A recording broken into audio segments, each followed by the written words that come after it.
पितृदोष लगने का कारण है क्या? आपने अपने गए हुए पूर्वजों के लिए तर्पण भी करा, पिंडदान भी करा, तिलांजलि भी दी, ब्राह्मण का भोजन भी कराया, सब कुछ करा जो आपसे बन सकता था, आपने सब कुछ करा, सब कुछ। फिर पितृदोष कैसे लग गया? फिर पितरों का दोष कैसे लग सकता है? तो पितरों ने तुरंत भगवान देवादित्य महादेव से कहा कि संसार सागर में माता पिता के रहते हुए उनका आदर ना कर पाना, या माता पिता को जब प्यास लगी उस समय पर जल प्राप्त ना हो पाना, या किसी ना किसी रूप में माता पिता के पूर्वजों के आदर से वंचित रह जाना, फिर माता पिता के चले जाने के बाद, बुजुर्गों के चले जाने के बाद वो दोष घर में लग जाना पितृदोष की संज्ञा में आता।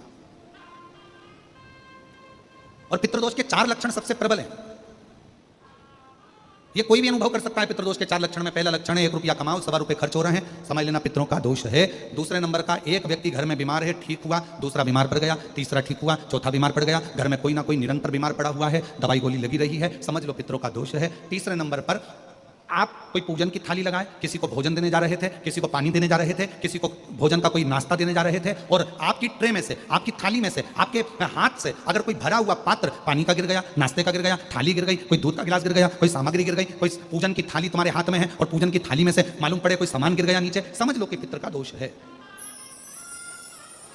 और चौथे नंबर पर पितरों का दोष का वर्णन किया गया, घर में जितने सदस्य रह रहे हैं, अगर वो किसी ना किसी रूप में एक दूसरे पर चिढ़कर बोल रहे हैं, क्रोध कर बोल रहे हैं। प्रश्न बहुत छोटा सा, पत्नी ने कुछ कहा, उसका उत्तर पति ने चिढ़कर दिया, पति ने कुछ कहा, पत्नी ने चिढ़कर उत्तर दिया, बच्चों ने कुछ कहा, माँ बाप ने चिढ़कर उत्तर दिया, माँ बाप कुछ बोले, बच्चे चिढ़कर उत्तर दिए, समझ लेना कि कहीं ना कहीं पितरों का दोष। तो भगवान पितृदेव ने अपने दामाद से, भगवान देवादिदेव महादेव से कहा कि संसार सागर में हो सकता है कि संसार सागर में मनुष्य रहता है, मानव रहता है, और उससे गलतियां हो जाती है। तो पितृदोष अगर संसार के लोगों को लगे तो हमारा एक निवेदन है, आप जाते जाते वर दीजिए कि ये पितरों की शांति आपकी आराधना से पूर्ण हो जाए, बस इतना वर दे दीजिए।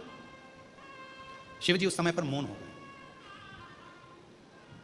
भगवान देवादिदेव महादेव एकदम मौन। पार्वती जी ने शिव जी से कहा, आप हमारे नाना जी को वर नहीं देंगे? आप हमारे नाना नानी को वर नहीं देंगे? इन पितरों को, पितरानी को आप वर नहीं देंगे? शिव जी ने वर दिया मां पार्वती जी के नाना जी को और अपने नाना ससुर को, हे पितृदेव,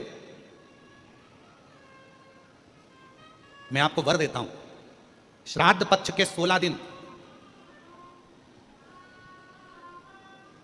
यदि संसार का कोई मनुष्य बेल दूध का प्रयोग करता है, बेल दूध से मतलब होता है बेलपत्र के ये मध्य भाग जो होता है, बेलपत्री की जो नीचे की 2 पत्तियां जो होती है, ये 2 पत्तियां जो बेलपत्री की होती है, इस बेलपत्री की दोनों पत्तियों को शिवलिंग पर जब आप रखते हैं, शिवलिंग पर रखने के बाद में आपके हाथ में जो कटोरी में दूध है, वो दूध इन दोनों पत्तियों पर, ये पितरों के भाव से, पितृ पित्राणी के